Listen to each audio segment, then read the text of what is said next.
Milé deti, v minulých dieloch jahodových videí od Dobrého Ježka sme si ukázali, ako si doma či v škole zasadiť jahôdky do kvetináčov a ako sa o ne starať, aby priniesli úrodu. Dnes si ukážeme, ako naše jahôdky rozmnožiť, aby ich bolo na budúci rok viac. Je koniec leta a naše jahôdky sú menšie, ale stále chutia výborne. Rastlinky už nie sú tak zelené a bujné, no ponúkajú niečo špeciálne. Sú to poplazy, ktoré v určitých miestach púšťajú malé biele korienky a nad nimi lístky.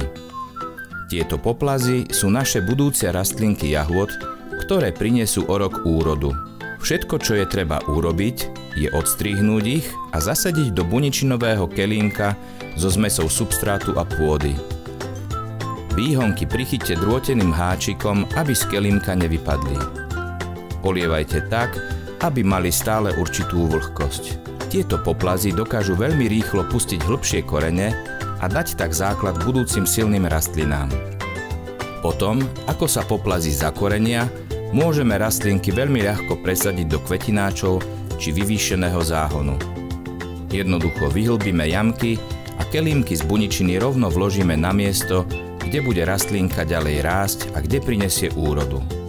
Prírodná buničina sa vo vlhkom substráte rozpadne a dá priestor koreňom. Pozor, ak sú kelímky plastové, z tých musíme rastlinky najskôr vybrať a až potom zasadiť priamo do substrátu. Držíme palce a nezabudnite sa nám pochváliť so svojimi pestovateľskými úspechmi.